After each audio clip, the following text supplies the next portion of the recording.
2024 లోక్సభ సమరానికి ముందు కీలకమైన మధ్యప్రదేశ్ సహా 5 రాష్ట్రాల ఎన్నికలకు నగారా మోగింది. మరి మధ్యప్రదేశ్లో ప్రధాన పార్టీల పరిస్థితి ఏంటి? కాంగ్రెస్ కు పూర్తి మెజార్టీతో అధికారం కట్టబెడతారా? బీజేపీకి జై కొడతారా? 5 కోట్ల ఓటర్లు ఏ పార్టీకి పట్టం కడతారు అనేది అందరిలో ఆసక్తి మొదలైంది. మరి మధ్యప్రదేశ్లో మహాసమరంలో ప్రధాన పార్టీల పరిస్థితి ఏంటి? Let's watch the story.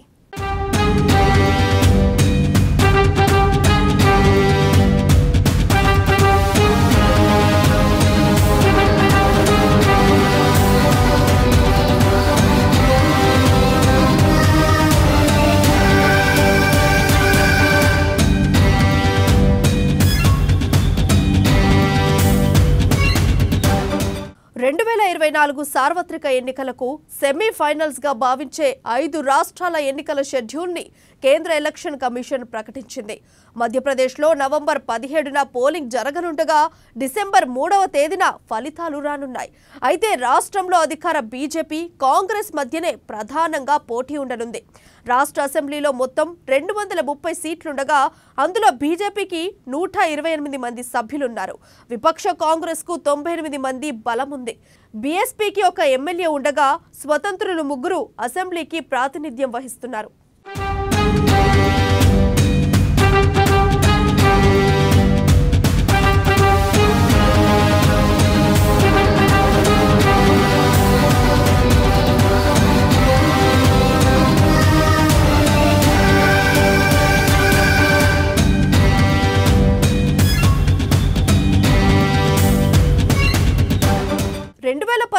జరిగిన ఎన్నికల్లో 114 గెలుచుకున్న కాంగ్రెస్ అతిపెద్ద పార్టీగా అవతరించింది. బీజేపీ 109 స్థానాలు కైవసం చేసుకుంది. మెజారిటీకి 116 మంది సభ్యులు అవసరం కాగా బీఎస్పీ స్వతంత్రుల మద్దతుతో కాంగ్రెస్ పార్టీ ప్రభుత్వాన్ని ఏర్పాటు చేసింది. 15 ఏళ్ల బీజేపీ పాలనకు అడ్డుకట్ట వేసి పీఠాన్ని కైవసం చేసుకుంది. అయితే 2020 మార్చిలో అప్పటి కాంగ్రెస్ కీలక నాయకుడు జ్యోతిరాదిత్య సింధియా తిరుగుబాటుతో రాష్ట్ర రాజకీయాలను మలుపు తిప్పింది. ఆయనతో సహా 22 మంది సిట్టింగ్ ఎమ్మెల్యేలు రాజీనామా చేయడం వల్ల కాంగ్రెస్ కమల్నాథ్ సర్కారు కూలిపోయింది. దీంతో బీజేపీ ప్రభుత్వం ఏర్పాటైంది. కాంగ్రెస్ కు గుడ్ బై చెప్పిన నేతలంతా బీజేపీలో చేరారు.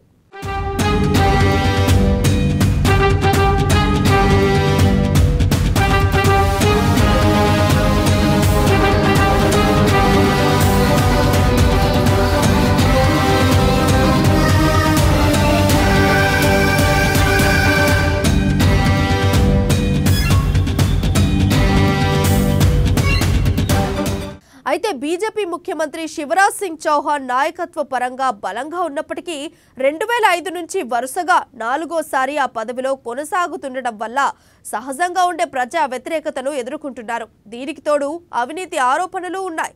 ఈ కారణంగా వచ్చే ఎన్నికల్లో ఆయన్ను ముఖ్యమంత్రి అభ్యర్థిగా ప్రకటించకుండా ఉమ్మడి నాయకత్వంలో వెళ్లడానికి ప్రయత్నించవచ్చనే భావన బీజేపీ వర్గాల్లో వ్యక్తమవుతూ వస్తోంది.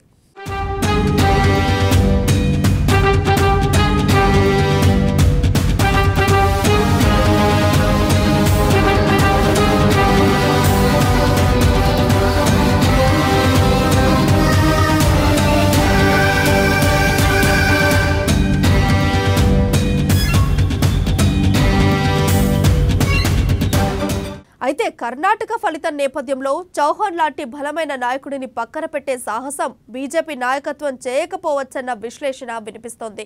అలా చేస్తే బలమైన ఓబీసీ నేతను పక్కన పెట్టారన్న అపవాదును ఎదుర్కోవాల్సి వస్తుంది.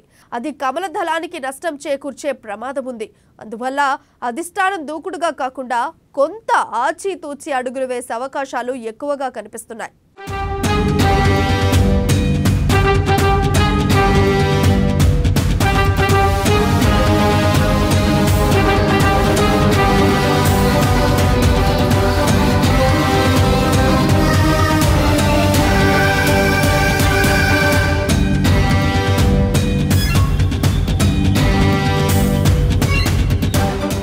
మరోవైపు కర్ణాటక ఫలితం మధ్యప్రదేశ్ కాంగ్రెస్ కు ఉత్సాహాన్నిస్తుందనటంలో సందేహం లేదు. 2018 అసెంబ్లీ ఎన్నికల్లో కాంగ్రెస్ 114 స్థానాలు గెలుచుకొని పెద్ద పార్టీగా అవతరించి ఇతరుల సహాయంతో ఏర్పాటు చేసిన ప్రభుత్వం జ్యోతిరాదిత్య సింధియా తిరుగుబాటుతో 15 నెలల్లోనే చేజారిపోయింది. ప్రజాస్వామ్యబద్ధంగా ఏర్పడిన ప్రభుత్వాన్ని బీజేపీ నాయకత్వం అప్రజాస్వామికంగా కూల్చేసిందన్న సానుభూతితో కాంగ్రెస్ పార్టీ ఈసారి ఎన్నికల్లో గెలవడానికి వ్యూహాలు రచిస్తోంది. ఇటీవల రాహుల్ నిర్వహించిన జోడో యాత్ర కూడా మైలేజ్ తెస్తుంది అనడంలో సందేహం లేదు. దాన్ని చూసి రాహుల్ గాంధీ కూడా మధ్యప్రదేశ్లో ఈసారి కాంగ్రెస్ స్వీప్ చేస్తుందని ప్రకటించారు. ఇక రాష్ట్రంలో మొత్తం ఓటర్ల సంఖ్య 5,60,60,925 మంది. సాధారణ ఓటర్లలో 2,72,33,945 మంది మహిళా ఓటర్లుండగా 2,88,25,607 మంది పురుషులున్నారు.